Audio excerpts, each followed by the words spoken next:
Hey guys, so I want to take this lesson today and show you guys a really famous poem by an author, a poet named Robert Frost. And this poem is titled The Road Not Taken. And the reason that I want to show you this is because it is sort of a different kind of metaphor. Yesterday we found metaphors in that short story and they fit a pattern. They were a comparison and they didn't use like or as, but they were pretty much just contained in one sentence. They were, this is this. She needed to be a lightning bolt, right? That's very clear that that is a metaphor. I'm comparing her to a lightning bolt. But metaphors don't always really fit inside of that box. Sometimes metaphors, like this poem, can just be one giant metaphor. So in this poem, Robert Frost is talking about life, and he's using this path that he's on to make a point about life. Okay? And the whole thing is kind of one big metaphor. So let's just jump into it, and I think that will become more clear as we go.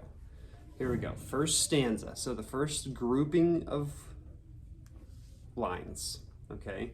The Road Not Taken by Robert Frost. Two roads diverged in a yellow wood, and sorry I could not travel both, and be one traveler long I stood, and looked down one as far as I could, to where it bent in the undergrowth. Okay, so two roads diverged. That means two roads on this.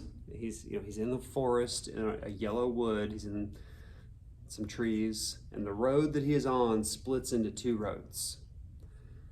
And sorry I could not travel both. He can't go both ways. He's one traveler, okay? Long I stood. He's thinking about it. So he's standing at the point where he has to make this decision, and he is just, what do I do? Which way should I go? I'm not sure. Okay, so he looks down one as far as he could to where it bent in the undergrowth. So, a trail, you're not going to be able to look straight down it forever. It's going to turn, and to where he loses sight of it, he looks. Okay, so he's just thinking about it at this point. Second stanza. Then took the other just as fair, and having perhaps the better claim, because it was grassy and wanted wear, though as for that the passing there had worn them really about the same. Okay, so he's saying just as fair, then took the other as just as fair. Both paths are just as good, is what he's saying, just as nice. Okay, and having perhaps the better claim, because it was grassy and wanted wear. So you might know this. If you walk down a path, or if people drive down like a country dirt road often enough, the grass dies. The grass dies. So it becomes just dirt. And one of these paths is dirt, and the other is grassy, and it wants wear, which means it kind of is like the path wants people to walk down it more. It doesn't get as much attention. And he's like, oh, well, I should do that. Okay. Okay, third stanza. And both that morning equally lay, and leaves no step had trodden black. Oh, I kept the first for another day, yet knowing how way leads on to way, I doubted if I should ever come back. So he's saying both of these paths are good, and he talks about the leaves that are laying on the path. So he already gave us the clue that the forest, the trees he's in are yellow, so it sounds like it's fall. The leaves are falling. He says no step had trodden black. So when you step on leaves a lot, they tend to discolor, turn black, right? These were fresh leaves that had fallen. No one had been down either path that day. You could tell, okay? And he's made up his mind to go down this path that's a little bit grassier, because why not, right? Why not take the path less traveled? And he says, I'll save the other for another day, but he knows in his mind that he will never be back to this place where he is. He knows that this choice is going to lead to other choices, and they will lead to other choices. And you can never, in life, you can never really like rewind and make a different choice. Okay, so he's saying, you know, I will have lots of chances to do what everybody does, to do the normal path. I'm going to take the other path. Okay, last stanza. I shall be telling this with a sigh. Somewhere ages and ages hence, two roads diverged in a wood, and I took the one less traveled by,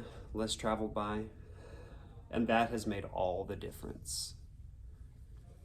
So, a sigh, you know, this sounds like this was a big decision, okay, because he's not just talking about a path in the woods, he's talking about life.